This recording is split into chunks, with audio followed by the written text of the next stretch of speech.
This is Joseph Padoy's Apostolical Miracle Revival, bringing you the message of peace, joy, and salvation. Jesus Christ the same yesterday, today, and forever. Father, I pray for all those who are listening to this cassette. Righteous Father, let your Holy Spirit come upon each and every one of them. Lord, I ask you that you will help them, save them, deliver them from sickness, disease, and Satan. Let them know the joy of your salvation. Oh Father, open their understanding that they may be able to understand your word. Bless them, Jesus.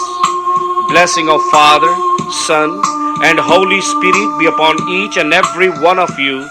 In Jesus' name, amen.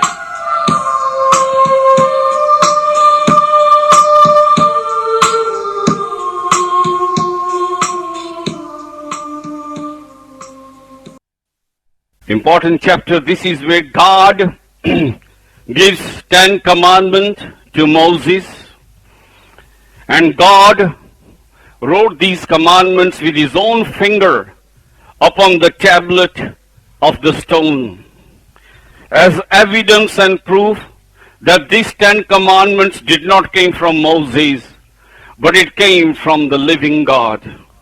Bless the Lord. Amen, amen, amen. And we read last week that when God comes on Mount Sinai, there was thundering and lightning and noise of the trumpet. It was a terrible sight. The mountain was smoking. When the people saw it, they removed and they stood far off. And there were lightning all around. And God speaks. The mountain trembles. And the people standing far are afraid when they saw the mountain on smoke. And God spoke all these words, saying, I am the Lord your God, which have brought you out of the land of Egypt, out of the house of bondage. Make no mistake, no other gods have set you free. Only I have set you free. It is not Baal that has set you free. It is not any other God that has set you free, but the God of Israel, the God of Abraham, Isaac, and Jacob has set you free. He wanted them to know that he's greater than all the gods of the nations. He wanted to make sure to the Jews, he says, it is me, I, the God of Israel. It is not the hand of any man or the hand of any other gods, but the hand of the living God. I, the Lord thy God, has brought you out of the land of Egypt. It is not any other gods, but it is only Jesus that has pulled us out of sin and taken us out of the bondage. And then God gives them the law. Thou shalt have no other gods before me. There is no other God. There is only one God. There are spirits which are on this earth, the fallen angels. They might claim to be gods. There are millions of gods and goddesses, but there is only one true God, only one creator that created everything. And he wants them to know that there is no other gods. The gods of the nations are not gods. Gods of the nations are the fallen angels. St. Paul says that the people of this world, they worship the devil. Other religion, they worship the devil. This is the only true God. The only true God who was revealed through Jesus. And Paul puts it nicely. The invisible God was made visible in the body of Jesus of Nazareth. So when we look at Jesus, in him we see Jehovah. That is why Jesus said, if you have seen me, you have also seen my Father. So he says, make sure you don't put any gods before me, because there is none. I am the only one. Thou shalt not make unto you any graven images or any likeness of anything that is in heaven above, or that is in the earth beneath, or that is in the water under the earth. Thou shalt not bow down thyself to them, nor serve them, for I am thy God, am a jealous God, visiting the iniquity of the fathers upon the children unto the third and fourth generation of them that hate me, And here God says that you are not allowed to make an image of this God, that this one true God is spirit. And he's not to be drawn. He's not to be made a picture or statue or bowed before him, because this God is a spirit. He said to the woman in Samaria, when Jesus sat at the well, he said to the woman, the time comes when they will worship God neither on this mountain nor in Jerusalem, for God is a spirit, and you can't draw spirit. He says God is spirit, and they that worship him must worship in spirit and in truth. That no image or pictures are to be made of this God. This God is everywhere. You cannot draw him. You cannot give him the beauty of human. When you draw a picture and say this is Jesus or this is God, you are insulting God. You are making him look like a man, which is lower than the angels. And God is higher than the angels. No man can draw him. Right from the beginning, we can see that God told them over and over again not to make his image or pictures of anything that represents God, either in the earth, on the earth, or in the skies. Like some religion, they worship cow, they bow before it, they make an image of a cow and worship, or they make image of a monkey and worship in various religions. But in this God, he said, make no image of anything to bow before anything, because he is a supreme God. And you know, in Christianity, you see more idol worship than in any other religion. Look at Catholics, full of idols. And they justify, but we are not worshiping other gods. This is just to represent Christ. Bible says, your ways are not God's way. Your thoughts are not God's thought. No matter what you think, your thought is not what God is thinking. What God is thinking, what God is saying, has revealed to us in his word. And his word plainly say you cannot make picture or statue or image that represents God. You cannot make God, because he is spirit. He is a supreme being.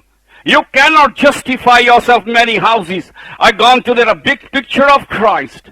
And when you tell them, look brother, that's not right. Oh, but you don't understand. I don't worship that.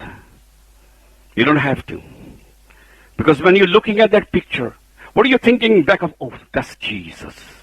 That is sin. That is sin. What does the Bible says? We read in the Bible last week in Punjabi, where God says, don't bring any cursed thing into your house, lest you be cursed. And the cursed thing is anything that's against God. If you got anything in your house which is against his nature, against him, you are bringing the cursed thing. And if you have a picture of so-called Christ, you are bringing the cursed thing, because it is against his commandment. When you go to Jewish synagogue, you will not find any picture, because they've been taught right from the beginning, you can't draw, make God or any image of God. And here God says you will not bow down to any other gods. You will not bow down to the images. In Catholic Church, they kiss the cross. They actually bow before the cross, or they make a sign of the cross. That is wrong.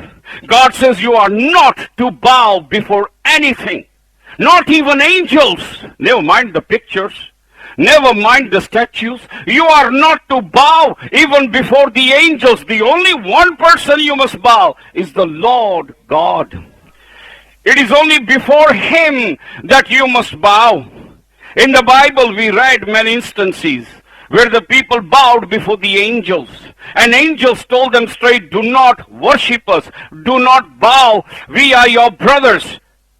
Only God is worthy of that honor. No man is. No other spirits are worthy. No other spirits, either in heaven or the spirits which is on this earth, are worthy to be bowed, except the Lord God of Israel. It is before him that we are to bow our knees. And here in verse 5 it says that this God is not ordinary God, he is jealous God. Now this jealousy is a good godly jealousy. He is jealous over you. You are his property. And if you leave God and bow before others, you make this God really angry. Because he created you. and you are bowing before creatures. You're bowing before monkeys, cows, trees, animals, men, angels. They're all creatures. Even the angels in heaven, they're just creatures like me and you. Only God is creator. Only God can create and form and give life. And here it is told that you are to be God's. Your devotion and submission must be to the living God. That if you turn away from God, that shows that you do not want God to lead you, guide you, or to be your king. Then God will turn against you. And here it says that he will bring curse to your third, fourth generation, because you bow to other gods and left the Lord God that has done so much for you. And this third, fourth generation were within the family. There are three generations in the family: the father, the son's son. Three generations.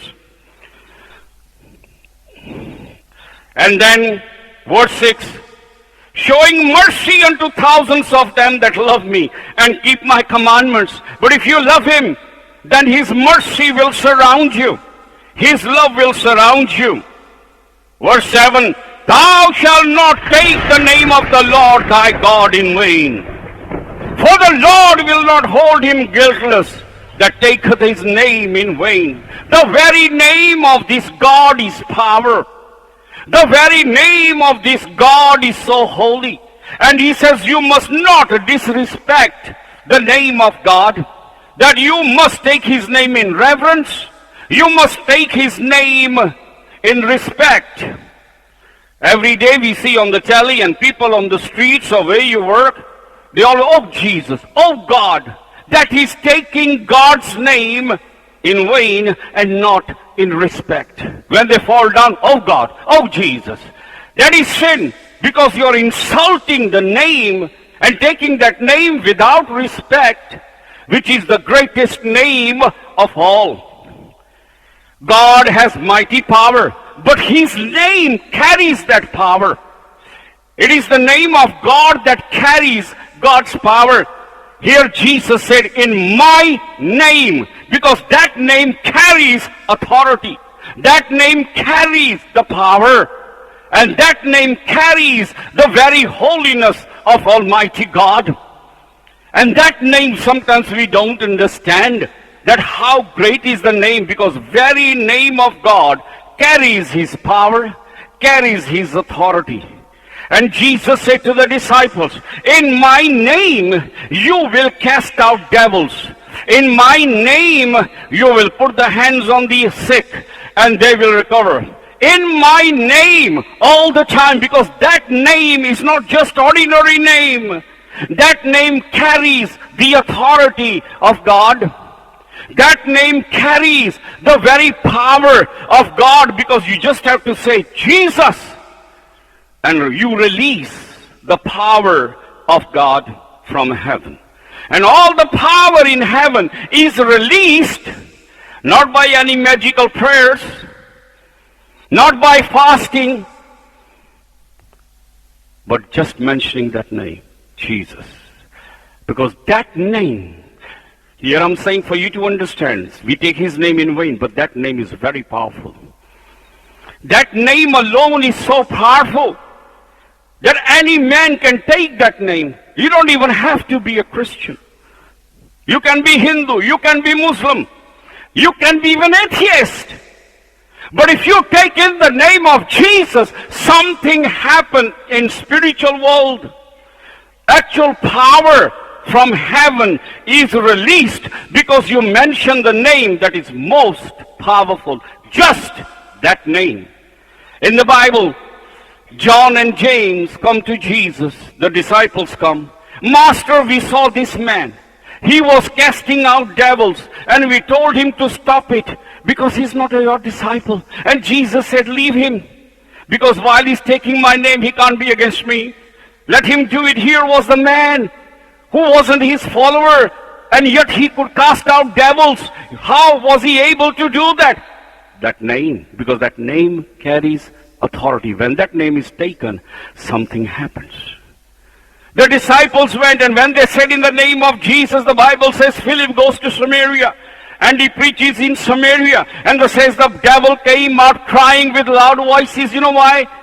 No magical prayer. They just say in the name of Jesus. Because that name is the key to release God's power. And you know, anybody can release that power. I've known many people come for prayer. In the past, they were Hindus, they were Muslims, they weren't even believers. You know, when they had a problem at home, or the devil came, they took this name, in the name of Jesus, and something happened. Because just mention the name. How powerful is that name? It opened heaven's door, and power of God was released. So when you take that name disrespectful, God is very angry. You don't know what you're doing. You're disrespecting not just the name, but God's nature, God's holiness, God's goodness. You're disrespecting everything because the name is carrying everything. That name is carrying everything. And then the Bible says, Paul writes about the name, that this name Jesus, he said in the name of Jesus, every knee shall bow. That's how powerful this name is, that the devils will bow. Man is not bowing now, but one day he said even all men gonna bow before this name. So when you say Jesus, it is not ordinary name. It is the most powerful name in the universe and in the heavens. You don't even have to be his disciple. Have faith and call just that name, and the power from God is released. You know, Bible says many people will do mighty miracles. The Bible says many people will raise the dead, do amazing things. And yet they weren't right with God. But they'll do it, you know why? Because they took Jesus' name. So next time you feel like saying, oh God, oh Jesus, remember what you're doing. You're taking, not insulting just the name, but everything that name represents. You're insulting God's holiness. You're insulting God's goodness. You're insulting everything that God stands for, because his name is carrying everything. And when God or Jesus gave the authority to his disciples, how did he give them authority? He never gave them any secret prayers. In other religions, if you want something from your gods or goddesses, you have to say certain magical prayer so many times for so many days. And yet in Jesus, in Christianity, there is no special prayers. There is no magical prayer. There is only one thing, the name. That name is enough to release God's power. Whether Hindu does it, or Muslim does it, or even the atheist does it. That name, when you mention in faith, something will happen in spiritual world. Because the power of the great God Jehovah is released. That's why Jesus says, without me you can't do it. You can't enter heaven, you gotta come through me. Because that name can open heaven's door. So now you understand why God says, you must not take my name in vain. Then we read 8. Remember the Sabbath day, 6th day shalt thou labor, and do all thy work. But the 7th day is the Sabbath of the Lord, thy God. In it thou shalt not do any work. Thou, nor thy son, nor thy daughter, nor thy manservants, nor thy maidservants, nor thy cattle, nor thy strangers, that is within thy gates. For in the 6 days the Lord made heaven and the earth, the sea and all that therein is, and rested on the 7th day. Therefore the Lord blessed the Sabbath day and made it holy, or hallowed it. And the reason God made that Sabbath is because God created the world in the 6 days, and the 7 days he takes a rest, and he says to the Jews that this Sabbath you gotta keep holy, because everybody needs a rest, even your cattle, even your servants, even the land that you're working on. That on the 7th day is a God's day. It's the Sabbath. That is the day that you must not do any work, but go to the church, go to synagogue to hear about God. Now this commandment about Sabbath is not for Christian church. That was for the Jewish church.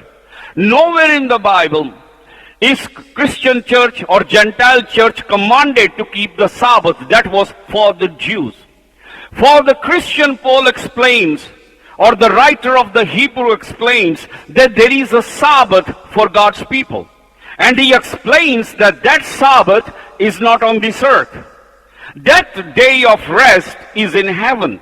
And he says to the believers in Hebrews church that those who make it to heaven will enter into the place of rest that is their Sabbath. While you are on this earth, there is no rest day for you. There is no Sabbath for you. All your life while you are on this earth, you got to fight against devil. You got to fight against sin. You got to fight against your own desires and on your own thoughts. If you make it to heaven, that's a day of rest. That is your Sabbath. That is the Sabbath that you have entered in. That is the Sabbath that God is going to give you. Now you have rest. No more fight against sin. No more fight against the devil. No more fight against the flesh. And no more fight against your own thoughts. That is your resting day. So in the early Christian church, Gentile church, the Sabbath was not, as it were, celebrated, but they celebrated the first day of the week when Jesus rose. Then the Bible tells us it's upon you whichever day you want to keep for God or for his worship. You know, some people tells us, oh, you're having meeting on Saturday. You must be Seventh-day Adventist church. You believe in Sabbath. No, my friend. Every day is God's day. Every day God blessed. It doesn't matter which day in Jesus you worship. Every day is there, and we are not told to worship one day a week. We are told to be in worship all the time. 12. Honor thy father and thy mother, that thy day may be long upon the earth, which the Lord thy God giveth thee. That is the only commandment with the promise. And he's saying to the children, you must respect your mother and father. It doesn't matter how bad your father is, how bad your mother is. In God's sight, you got to respect them. They gave you birth. They gave you the gift of life. You must respect them, no matter how bad or good they are. And he said, if you respect them, God says, I'm going to give you a blessing. And the blessing I'm going to give you, you're going to have a long life on this earth. And that is the only promise God is giving. Or the only commandment with the promise that God is giving. Let's read again 12. Honor thy father, thy mother, that thy days may be long upon the land which the Lord thy God giveth thee. You will live long. Respect your mother and father. We are living in very bad times. You see on the television, it happens nearly majority of the homes where children are no longer respecting their parents. It has become normal to swear at the parents. It is normal in world's eye to disrespect the parents. But you know, God is very angry. God doesn't change. He is very angry. In Old Testament, God commanded Moses, if your children don't obey parents, disrespect, swear, they must be stoned to death. That was God's command. And that God hasn't changed. Because remember, your thought, it doesn't matter, you can think all you want. He says, your thought is not my thought. I don't think the way you think, God says. That's your thoughts. But when you come to Christ, you got to go according to his thought. 13, thou shalt not kill. What does that mean? You can't kill. Here he talks about premeditated murder. But there are many kind of killing. You can be driving a car and person can come in front of car and die, have an accident. Are you guilty of murder? No, you didn't intend it to kill them. They came in front of your car while you was driving. It is accidental death. It is not murder. The thief come to your house and breaks in, and you protect your wife, your children, your house, and you, in that fight, the person dies. Is that a killing? No. You did not premeditate it to kill him. You just tried to defend your family. And in the fight, he died. Then, if the enemy come and invade your country and you fight against that invader and you kill in war, that again is not murder. You're defending your country. In God, you got right to defend your country. You got right to defend your property. You got right to defend your children. Some of the Christians did not send their men, when it was World War I or II, they said it's against the religion, for them to go in war or to fight or to kill. That is not true. When you look at the Bible, let's see what the Bible says. In the Bible we see that all along the Old Testament, the men of God fought. They defended their property. Abraham fought.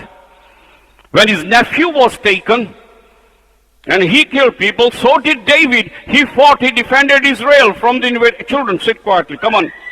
Quietly, come on, sit down quietly. When they invaded their country, they fought for the country, for their children, for their families. And there were thousands killed in those battles. Were they guilty of murder? No. Even God told them to go and fight the invaders. Why did God tell them to?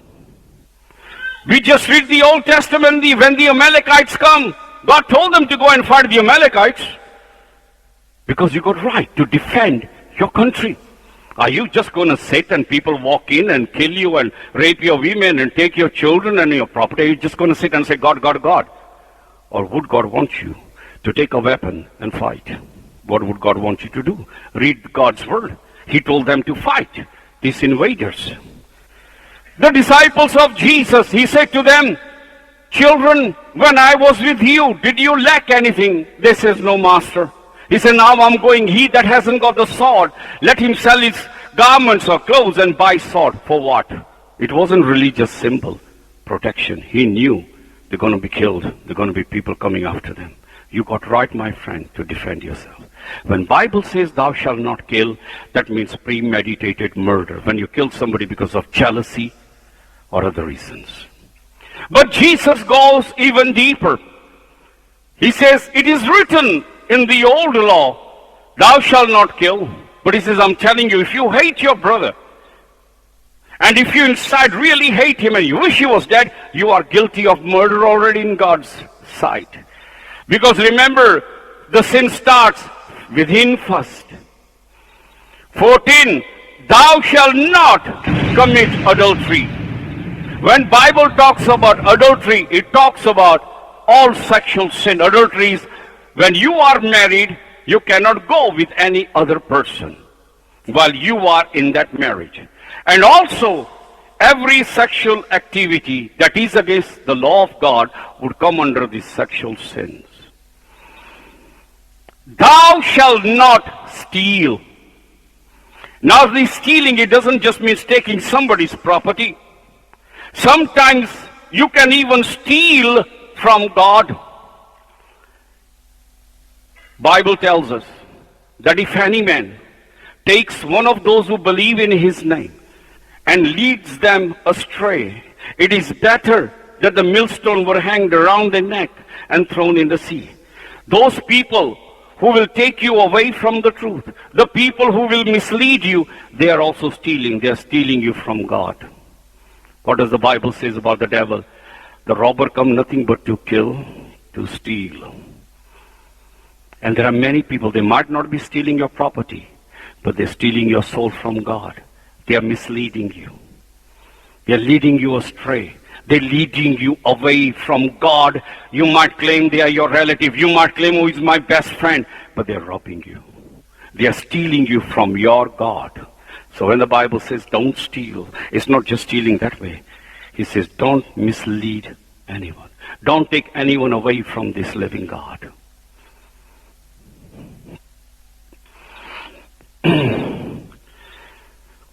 Thou shalt not bear false witness against your neighbor.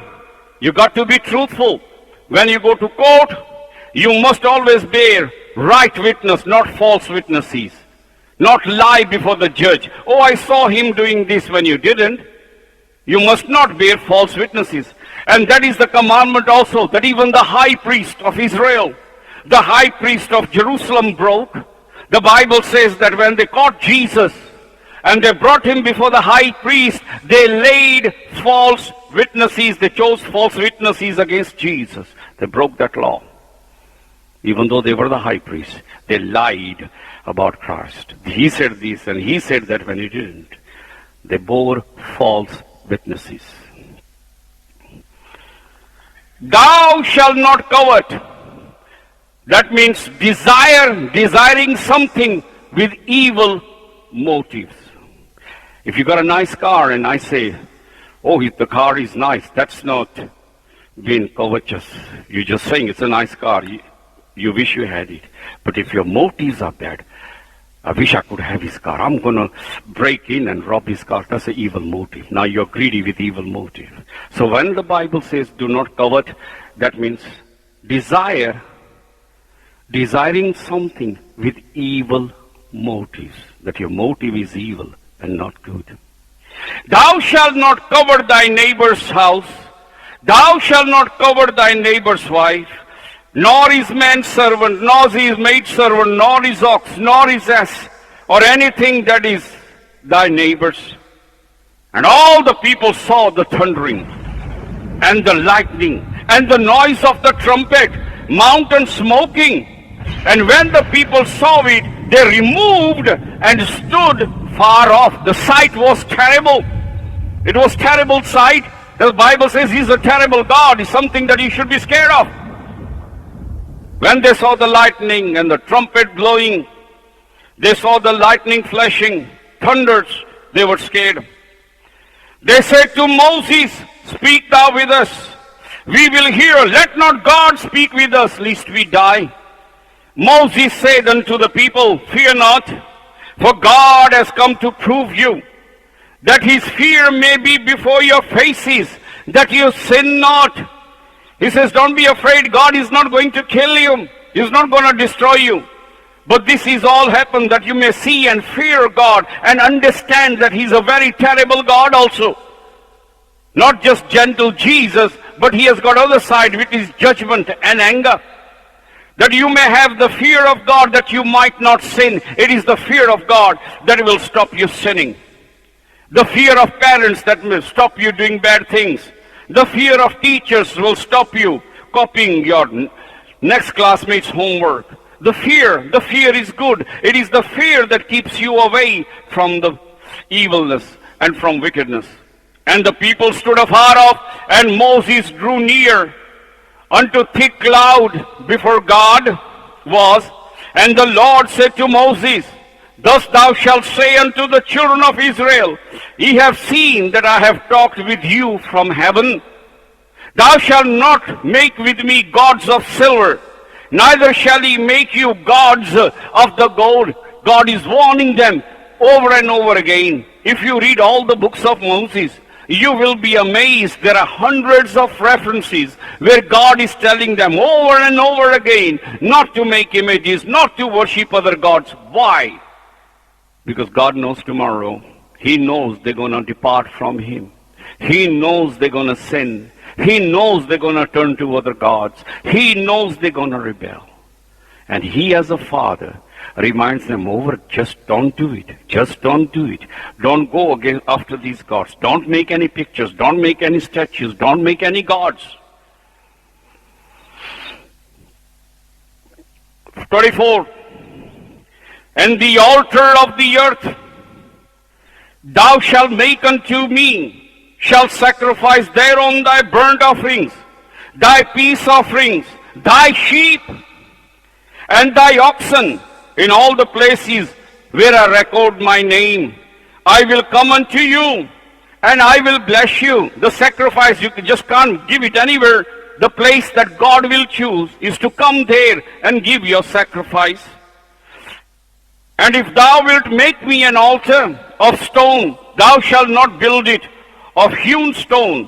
For if you lift up your tools upon it, you have polluted it. Why does God say that? He says, if you want to make altar, make the altar of the stone as it is. Don't take a chisel and don't take a hammer to make that altar look nice. Why?